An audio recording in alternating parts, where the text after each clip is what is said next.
फरार वाल्मिक कराड हा उज्जैन इथं गेल्याचा तपशील समोर आल्यावर सर्वत्र एकच खळबळ उडाली। वादात नाव सापडलं असताना महाराष्ट्रातही वाल्मिकच्या अस्तित्वाचे काही संकेत वेळोवेळी तपास यंत्रणांना मिळत आहेत। तपास यंत्रणा वाल्मिकच्या मागावर असताना ज्यांच्यामुळे वाल्मिक अडचणीत आलेला आहे त्यात 4 महिला प्रामुख्याने आहेत।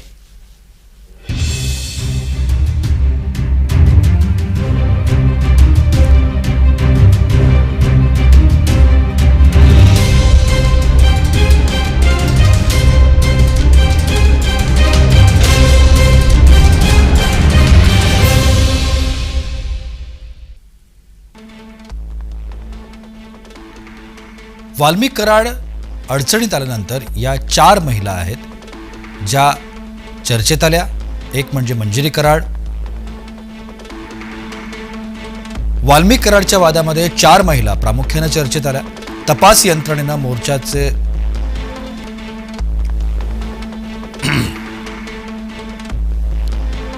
या वादात सर्वप्रथम नाव आलं ते मंजिरी वाल्मिक कराड यांचं। मंजिरी ही वाल्मिकची धर्मपत्नी आणि त्यानंतर चर्चेत आल्या ती राष्ट्रवादी युवती विभागाची प्रदेशाध्यक्ष संध्या सोनावणे। दरम्यान वाल्मिक विरोधात रान उठवणाऱ्यांमध्ये अग्रणी महिला आहेत अंजली दमानिया। तर या वादामध्ये काहीही करून ज्यांचं नाव ओढण्याचा प्रयत्न होतोय त्या आहेत मंत्री पंकजा मुंडे।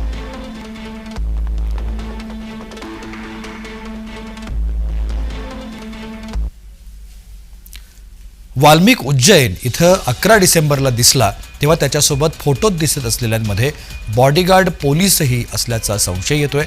उज्जैन इथं महाकालेश्वर महादेवाचं मंदिर आहे। संकटनाशनार्थ इथं भक्त हजेरी लावतात। त्यानंतर वाल्मिक कुठं गेला याचा ठोस ठावठिकाणा मात्र अद्याप पोलिसांच्या हाती आलेला नाही। एका अंदाजानुसार उज्जैन इथून वाल्मिक काही काळ पुण्यात येऊन गेल्याची माहिती मिळते।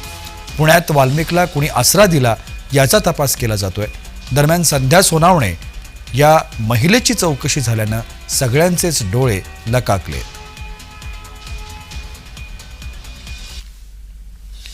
संतोष देशमुख हत्या प्रकरणातील फरार संशयित त्यांच्या संपर्कात आला होता का याचा तपास पोलीस आता करतायत। संध्या सोनावणे यांची झालेली चौकशी ही वाल्मिक कराडचा ठावठिकाणा शोधण्यासाठी होती का आणि संध्या सोनावणे या वाल्मिकला कशा ओळखतात असे अनेक सवाल यामुळे उपस्थित होत आहेत।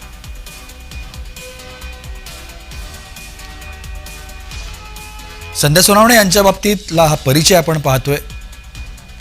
त्या मूळच्या शरद पवार समर्थक आहेत। राष्ट्रवादी एकसंघ असताना विद्यार्थी विभागाची पुणे विभाग अध्यक्ष म्हणून त्या काम पाहत होत्या। राष्ट्रवादी दुभंगल्यावर सध्या अजित पवार यांच्यासोबत त्या काम करतायत। सुरुवातीला राष्ट्रवादीमध्ये त्या दुर्लक्षित म्हणून मेहनतीने राजकीय योगदान देताच राष्ट्रवादी युवती प्रदेश अध्यक्षपदी त्या निवडून आल्या। सध्या त्यांची वेगवान राजकीय प्रगती लक्षवेधी ठरली असंही म्हणायला हरकत नाही।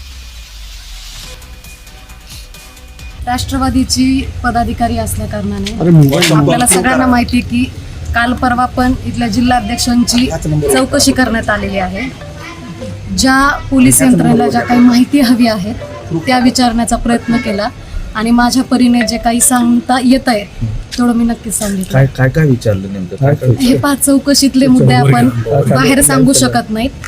ह्या सगळ्या काय म्हणू शकतो आपण, ह्या सगळ्या कॉन्फिडेन्शियल गोष्टी आहेत।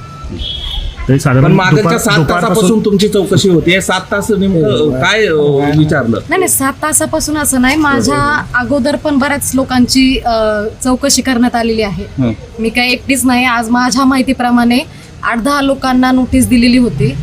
त्याच्यामुळे मला जे काही विचारलेलं आहे हेच की पक्षांतर्गत आम्ही एकत्र काम करत असताना ज्या काही माहिती पोलीस यंत्रणेला पाहिजे असतात त्या आम्ही सांगण्याचा प्रयत्न केलाय। केवळ आपले पॉलिटिकल संबंध असल्यामुळे तुमच्याशी विचारणा झाली की काही फोनवर कॉन्टॅक्ट झाला होता किंवा कॉल रेकॉर्ड्समध्ये आपलं नाव आहे रेक्सिडर मध्ये, या सगळ्या संदर्भात आपल्याला बोलवलं होतं? नाही, आता पक्षात काम करत असताना संपर्क असतो, बोलणं होत असतं, अनेक वेळा भेटीही होत असतात।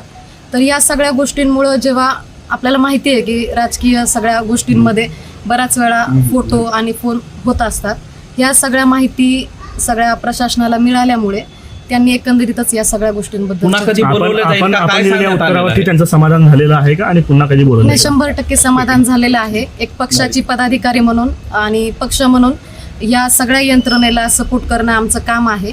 आता तरी मला काही कल्पना दिलेली नाहीये, पण जर मला यदा कदाचित पुन्हा बोलवलं तर नक्कीच मी येईल. संध्या सोनावण्याच्या आधी तपास अधिकाऱ्यांनी मंजिरी कराड हिची चौकशी केली.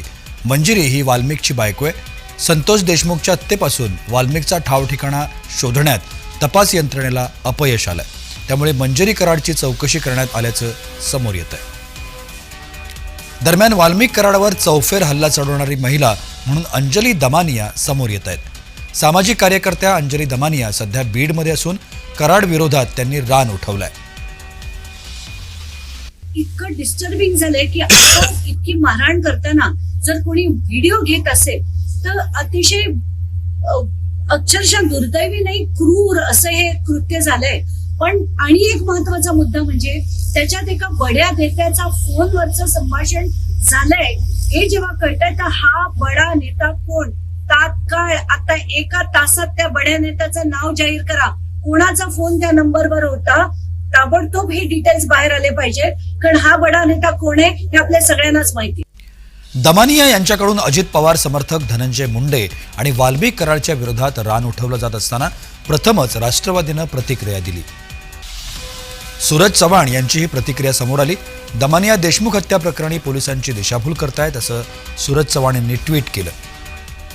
रिचार्जवर चालणाऱ्या ताई नेमक्या कोणाला मदत करतायत असा सवालही सूरज चव्हाण यांनी उपस्थित केला. बीड पोलीस अधीक्षक यांना विनंती आहे की अंजली दमानिया यांना या प्रकरणापासून दूर ठेवावं असंही सूरज चव्हाण यांनी म्हटलं. रिचार्जवाल्या ताईंची लढाई प्रसिद्धीसाठी चालू असल्याचं देखील सूरज चव्हाण म्हणाले. दमानिया यांनी लक्षात ठेवावं, सरकार गुन्हेगारांना सोडणार नाही. कोण आहेत अंजली दमानिया आपण एकदा पाहूया. मूळ नाव अंजली टुल्लू.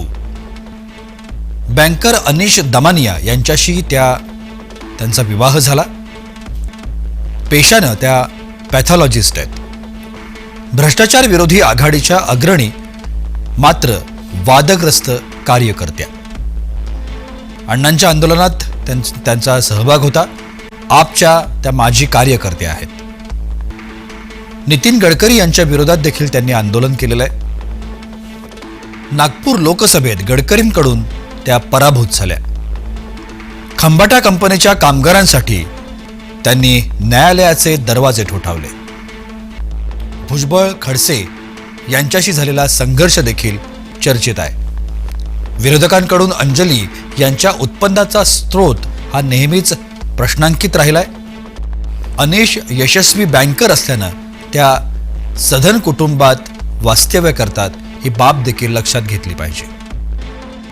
अंजली यांच्याकडून कोट्यवधी रुपयांचा वार्षिक करभरणा होतो.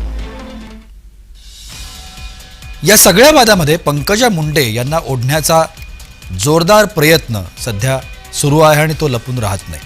धनंजय आणि पंकजा या बंधू भगिनी एकत्र असतानाचा एक व्हिडिओ सध्या समाज माध्यमामध्ये चांगलाच व्हायरल होतोय. कुठे राहते